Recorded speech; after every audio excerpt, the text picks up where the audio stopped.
प्रथम थर ପାଇଁ ଘରେ ଏ ନୂଆ ପ୍ରକାରର ପିଠା ବନାନ୍ତୁ ଖାଇକି ତ ଘର ଲୋକ ସମସ୍ତେ ଖୁସି ହେଇଯିବେ। ଆଉ ଦେଖନ୍ତୁ କେତେ ସଫ୍ଟ ହେଇଛି ଆଉ ଭିତରେ ଭରି ଭରି ପୁର।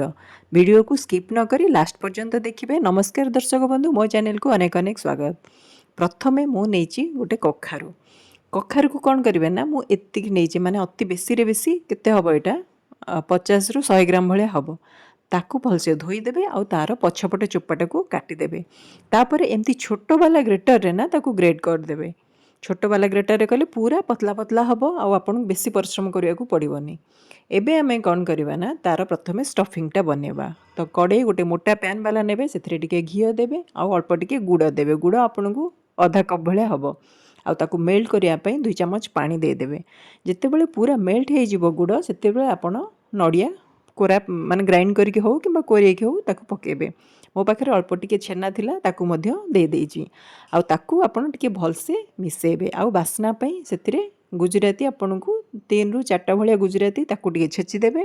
ଆଉ ଛେଚିକି ଆପଣ ଏଇଥିରେ ପକାଇବେ। ମନେ ରଖନ୍ତୁ, ପୁରଟା ଆପଣଙ୍କୁ ବେଶୀ ପାଣିଆ ରଖିବେନି କି ପୁରା ବେଶୀ ହାର୍ଡ଼ ଟାଇପ୍ର କରିବେନି। ଏଇ ଟାଇପ୍ର ଦେଖନ୍ତୁ, ଅଳ୍ପ ଟିକେ ଯେମିତି ମଏଶ୍ଚର ଥିବ।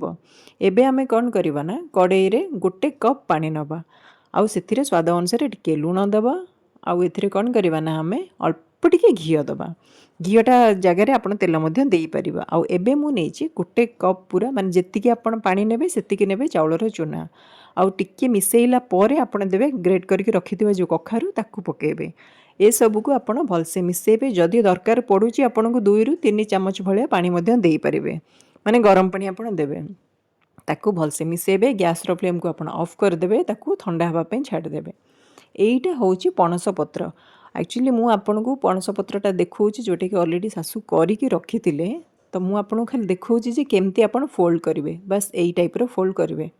ଦେଖନ୍ତୁ, ଫୋଲ୍ଡ କରିକି ଆପଣ ଗୋଟେ ଟୁଥପିନ୍ଟେ ଲାଷ୍ଟକୁ ଏମିତି କରିକି ଲଗାଇଦେବେ।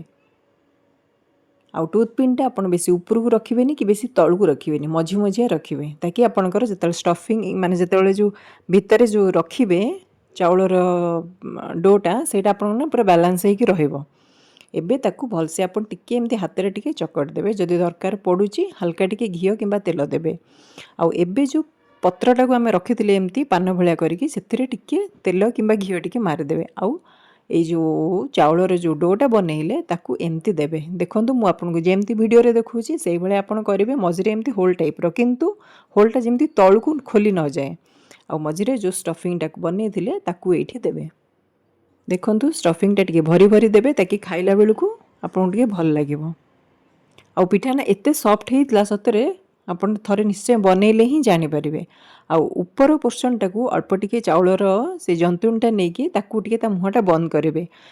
ମୁହଁଟା ନ ବନ୍ଦ କଲେ ପ୍ରୋବ୍ଲେମ୍ ଏଇଆ ହେବ ଯେ ଯେତେବେଳେ ଆପଣ ତାକୁ ଷ୍ଟିମ୍ କରିବେ ନା, ସେତେବେଳେ ସେ ପୁରଟା ବୋହି ବୋହି ପାଣିରେ ଲାଗିଯିବ। ଦେଖନ୍ତୁ, ଏଇଭଳିଆ ପୁରା ହେବ। ଜମା ହେବନି, ମାନେ କିଛି ଖୋଲିବନି, କିଛି ହେବନି। ଆଉ ସିଝେଇଲା ପରେ ସେ ଅଟୋମେଟିକ୍ ନା ବାହାରିଯିବ, ଆପଣଙ୍କୁ କିଛି ବି ଏଫର୍ଟ ଦେବାକୁ ପଡ଼ିବନି। ମୋର ଟୋଟାଲ୍ 1 କପ୍ରେ ଏତିକି ସାରା ହେଲା। ଏବେ ଆମେ କ'ଣ କରିବା ନା, ଗୋଟେ କଡ଼େଇ ନେଇଯିବା, ସେଥିରେ ପାଣି ବସେଇକି ତା ଉପରେ ଜାଲିଟେ ରଖିବା। ଆଉ ଜାଲି ଉପରେ ଯେଉଁ ଜନ୍ତୁଣିଟା ଆମେ ବନେଇକି ରଖିଲେ ତାକୁ କଭର୍ ଦେଇକି ମିନିମମ୍ ଆପଣଙ୍କୁ 20ରୁ 25 ମିନିଟ୍ ସିଝେଇବାକୁ ପଡ଼ିବ।